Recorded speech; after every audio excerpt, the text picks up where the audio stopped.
볼 수 없습니다. 이 땅에 속하여 이 땅만 보다가 주님 손을 놓쳤습니다. 나는 나그네로 왔는데 왜 주저앉게 되었나. 나는 정직인데 언제부터 내 삶의 주인이 되어 버렸나. 믿음이 없이는 기쁘시게 못하나니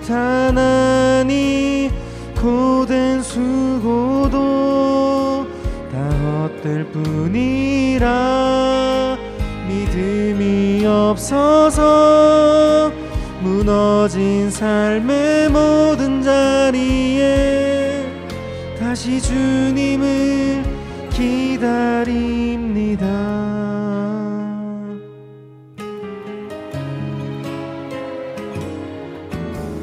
주님, 제 마음이 너무 둔해서 주님을 볼 수 없습니다. 이 땅에 속하여 이 땅만 보다가 주님 손을 놓쳤습니다. 나는 나그네로 왔는데 왜 주저앉게 되었나. 나는 정직인데 언제부터 내 삶의 주인이 되어 버렸나. 믿음이 없이는 기쁘시게 못하나니 고된 수고도 다 헛될 뿐이라. 믿음이 없어서 무너진 삶의 모든 자리에 다시 주님을 기다립니다. 믿음이 없이는 기쁘시게 못하나니 그를 찾는 자 반드시 만나리. 믿음이 없어서 무너진 삶의 모든 자리에 다시 주님을 기다립니다. 다시 주님을 기다립니다. 다시 주님을 기다립니다.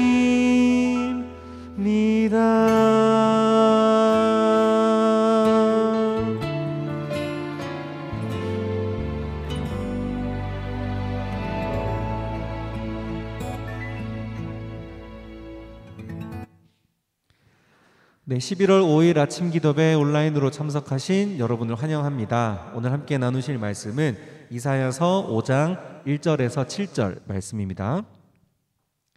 네, 제가 읽어드리겠습니다. 내가 사랑하는 자와 그의 포도원에 대하여 노래하리라. 내 사랑하는 자에게는 비옥한 야산에 포도원이 있어 땅을 파서 돌을 없애고 제일 좋은 포도나무를 심었네. 그가 그곳에 망대를 세우며 포도즙 짜는 틀을 만들어 놓고 좋은 포도가 맺히기를 기다렸으나 쓸모없는 포도가 맺혔구나. 그래서 내 사랑하는 자가 말한다. 예루살렘과 유다에 사는 사람들아, 너희는 나와 내 포도원 사이를 심판하라. 내가 내 포도원을 위하여 이 이상 더 어떻게 하란 말인가. 내가 좋은 포도를 기대했는데 어째서 쓸모없는 포도가 맺혔는가. 이제 내가 내 포도원을 어떻게 해야 할지 너희에게 말하겠다. 내가 울타리를 헐어 내 포도원을 짐승에게 짓밟히는 풀밭이 되게 할 것이며, 내가 가지를 치거나 북을 돋우지 않고 찔레나 가시가 그대로 자라게 하여 황무지가 되게 할 것이며, 내가 또 구름에게 비를 내리지 말라고 명령할 것이다. 이스라엘은 전능하신 여호와의 포도원이며 유다 사람은 그가 심은 포도나무이다. 여호와께서는 그들이 공정하고 옳은 일 하기를 바랐으나 그들은 살인을 일삼았으며 여호와께서 선한 일을 기대하셨으나 고통 당하는 자들의 부르짖는 소리뿐이었다. 아멘. 오늘 함께 나누실 말씀의 제목은 델몬트와 선키스트입니다. 여러분은 이 제목을 들으면 어떤 생각이 떠오르십니까?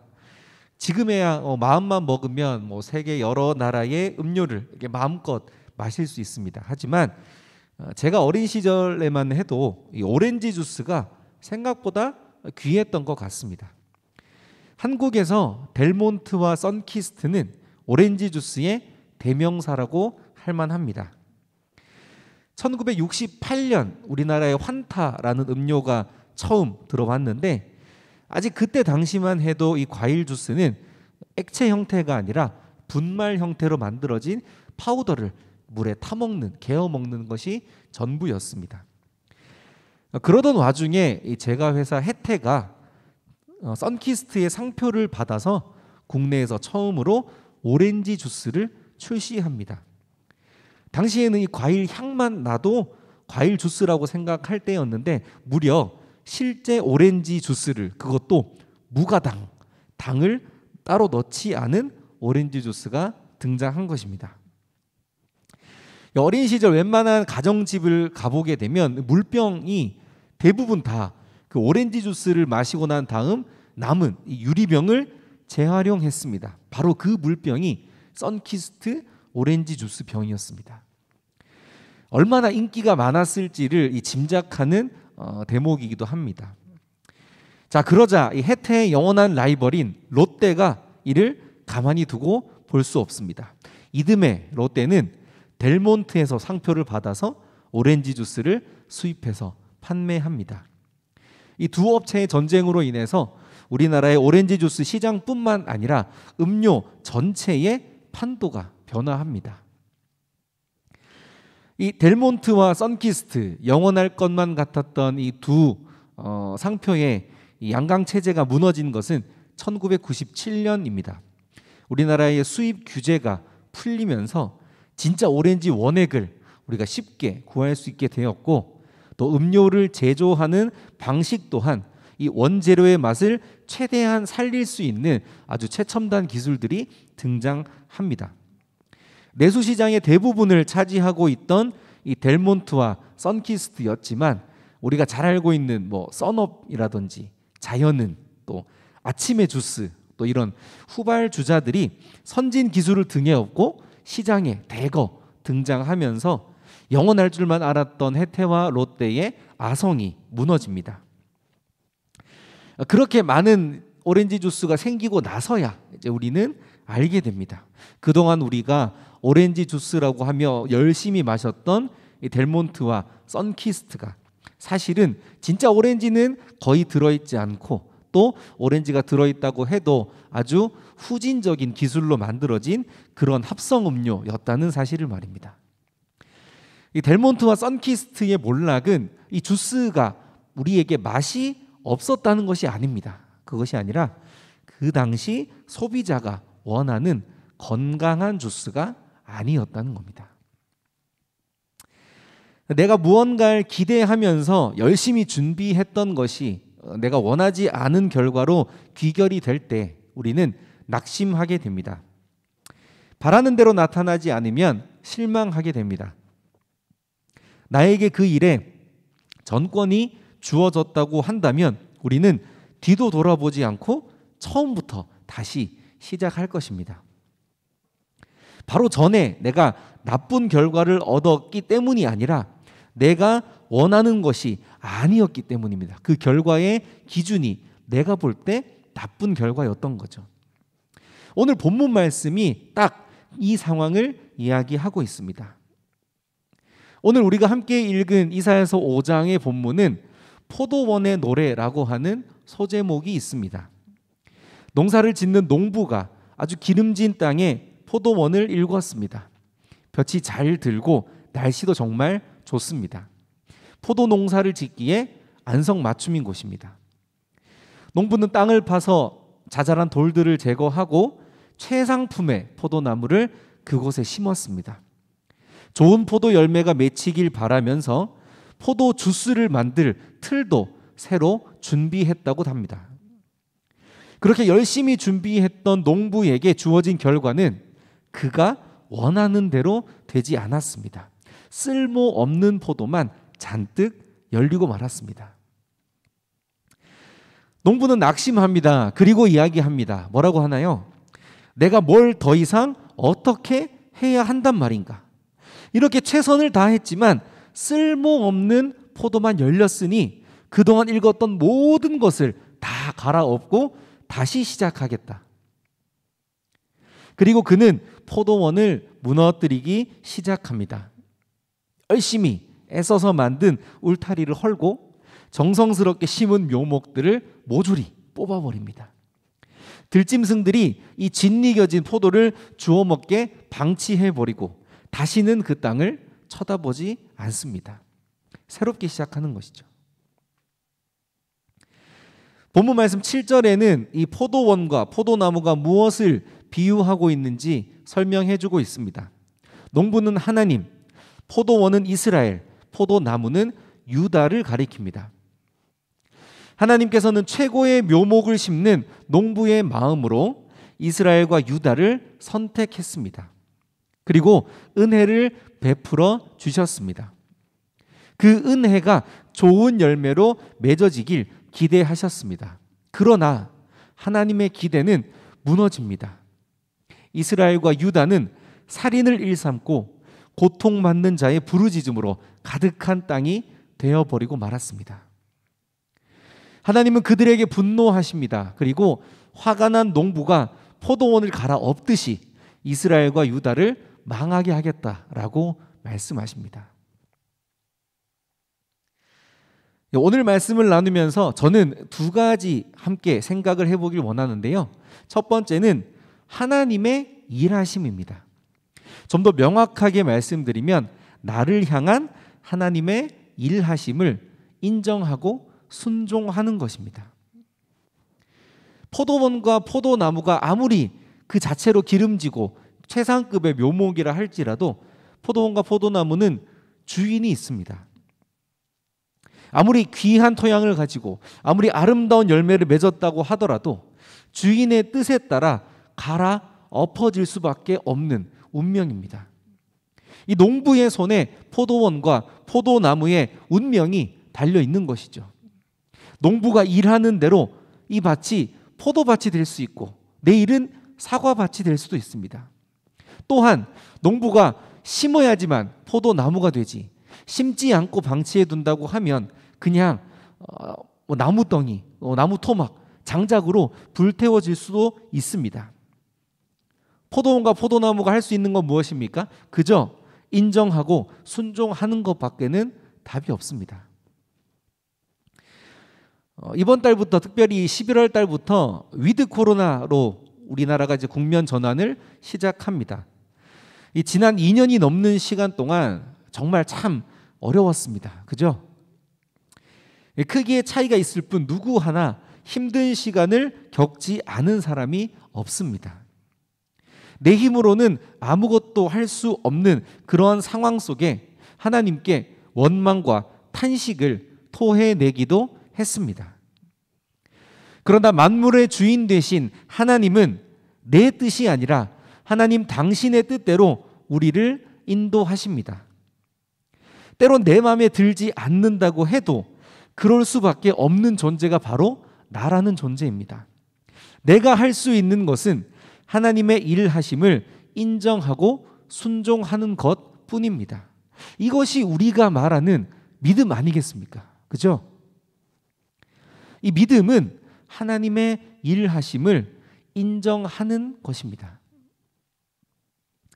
두 번째로 함께 나눌 것은 하나님의 마음입니다. 오늘 본문을 쭉 보면서 상식적으로 생각했을 때 이 농부가 포도원을 일군 모든 과정은 절대로 나쁜 포도가 열릴 수 없는 환경입니다. 최상급의 묘목과 기름진 땅, 농부의 수고가 어우러진다고 하면 최고급의 포도는 아닐지 몰라도 그래도 양품의 과실을 얻을 수 있습니다. 그러나 농부는 절망하고 분노합니다. 왜 그렇습니까? 농부가 원하는 포도가 아니었다는 거죠. 농부에게 쓸모없는 포도가 열렸다는 것입니다. 우리가 자주 잊고 있는 것이 있습니다. 나를 향한 하나님의 마음이 무엇일까 하는 것입니다. 내 삶의 크고 작은 순간이 순탄하게 잘 흘러가고 있으면 우리는 그것이 하나님의 은혜라고 착각할 때가 있습니다. 물론 은혜가 맞습니다. 하지만 반대로 모든 것에 고통과 슬픔이 가득해서 이건 하나님의 뜻이 아닐 거야 라고 부정할 때도 있습니다. 그러나 그러지 않습니다. 현재 내 인생의 열매가 내가 원하는 내 기준에 맞게 되면 자칫 쓸모없는 포도가 될 수도 있다는 말입니다. 나를 인도하시는 하나님의 뜻이 어디에 있는지, 그리고 그분의 마음이 어디에 있는지에 따라 내 삶이 그분께 쓸모 있는 삶인지 쓸모 없는 삶인지가 평가되게 됩니다. 우리가 기도를 하는 것은 이 기도가 그런 하나님의 마음을 들을 수 있는 가장 좋은 방법이기 때문일 겁니다.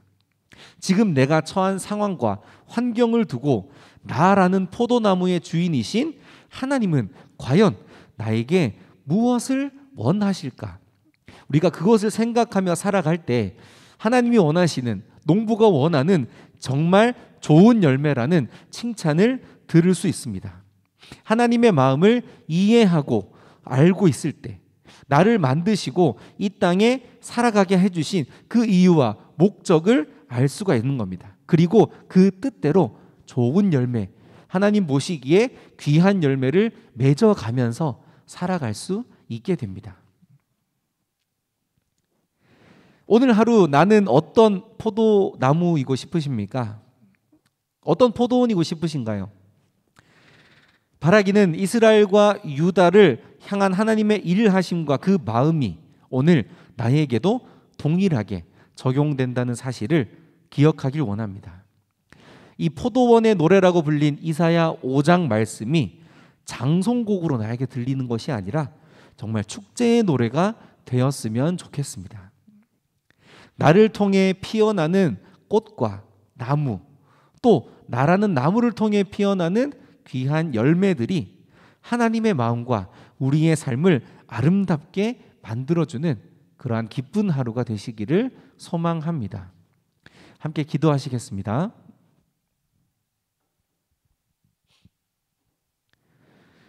오늘도 나의 삶에 일하시는 하나님을 찬양합니다. 내 입으로 살면 살수록 이 땅에서의 살이가 버겁기만 합니다. 때론 내가 원하는 대로 살고 있지 않아, 내가 원하는 대로 되지 않아서 힘이 빠질 때도 있습니다. 어떻게 해야 할지 막막한 삶의 여정 속에 이 이사야를 통해서 이스라엘과 유다에게 말씀하신 하나님의 그 음성이 오늘 나에게도 똑같이 들리고 있음을 고백합니다. 나의 마음으로는 가늠할 수 없는 하나님의 일하심과 그 크기를 내가 인정하고 또 하나님의 마음을 알아서 순종하며 살아갈 수 있도록 인도해 주십시오. 내 삶에 울리는 포도원의 노래가 농부의 마음을 기쁘게 해주는 노래가 되길 원합니다. 내 삶의 인도자 되시는 예수님의 이름으로 감사하며 기도합니다. 아멘.